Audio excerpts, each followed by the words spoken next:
We're a nonprofit, community-based economic development organization, and we've just celebrated 25 years of operation this past spring. So that's pretty exciting. We're one of those still surviving, relatively resilient nonprofit organizations working at the regional level. What we're probably best known for, though, is our food system work. So since really the early days of the formation of ACENet, we've focused on food and farm entrepreneurs.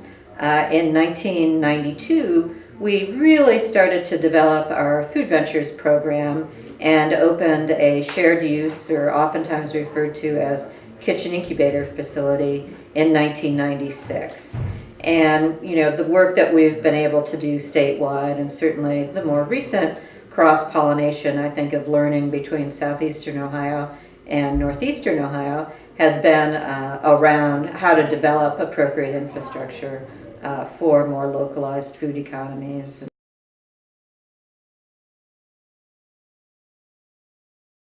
Appalachia, I think geographically, when you look at Ohio, I always like to refer to Appalachia, Ohio, as sort of the non-metropolitan regions of the state. So if you can visualize the map, it's all those counties that are more rural and are not highly populated by the urban centers like Cleveland, Columbus, Cincinnati, Dayton, Toledo, what have you. So we're different, certainly, in topography. We're in the foothills of the Appalachian Mountains.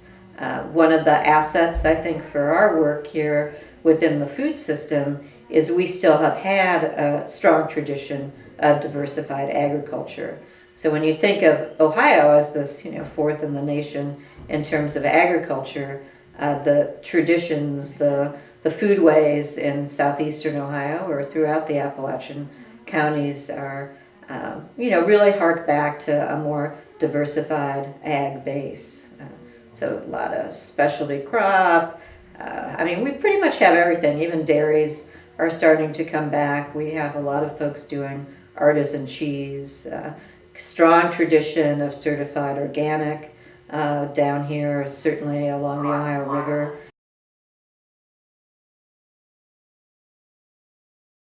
The assets we have in the region are our traditions, our sort of relationship-based culture. I think that has been a real strength for a lot of the network building that we've done. Poverty, is unemployment still very real in this area, and entrepreneurship, especially entrepreneurship, I think, in the food and farm sector, is essential to relocalize and give our communities, especially our smaller towns and villages, a sense of community pride and community cohesion, as we can teach more people to become successful entrepreneurs within a local food sector. It's going to be win-win for all.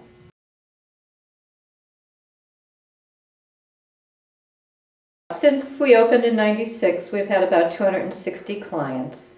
A large percentage are still in business. Many have been graduates of our facility and have gone on either to maybe their own retail establishments. We've had a lot of folks start restaurants, cafe, coffee houses. We have a number of farmers who have created on-farm processing facilities, as well as some of our larger food manufacturers have created their own manufacturing facilities as well. But we've really focused on diversity. So we have every shape and size business.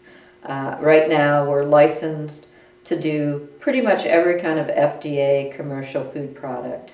Bottling, or what's commonly referred to as thermal processing, is probably our largest category because we grow a lot of tomatoes and peppers in southeastern Ohio. We just have a high proliferation of salsas and pasta sauces and bruschettas. I think every kind of product you can make with a tomato, we probably have a business that creates a product line. Lots of barbecue sauce.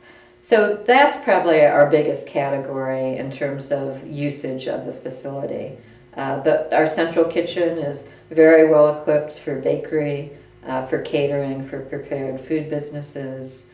Certainly in recent years we have more entrepreneurs who maybe started out as caterers who are now doing more prepared foods, kind of meal replacement kind of strategies. Obviously, in a community like Athens, where we do have Ohio University and Hocking College, we have a lot of double income folks who want to buy more prepared food, and if they can buy it from locally owned businesses using local ingredients, that's a real marketing plus. Crumb's Bakery is one of our biggest bakery tenants, and they also do a whole line of natural crackers, very interesting lines of pasta that they ship nationwide. So they're our biggest pasta manufacturer.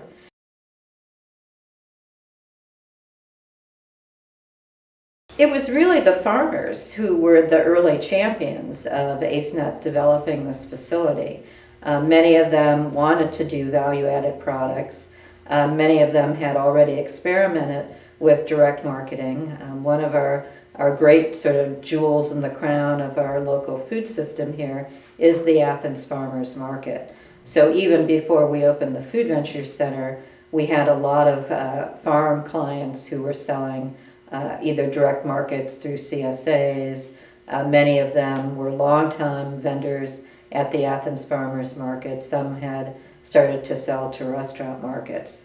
So all those folks wanted to figure out, how could they do more value-added products?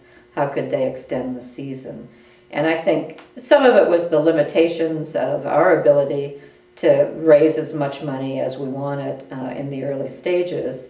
But when we opened our facility, trying to suit the huge range of the types of tenants, in many ways it wasn't outfitted or equipped as well as it should be for fresh produce. And those have probably been the bigger changes we've made since we did our second expansion in '99, and certainly some of the plans we have for the future, I think, are going to make the facility, the infrastructure, the licensing, the training that we have in place much more farm friendly.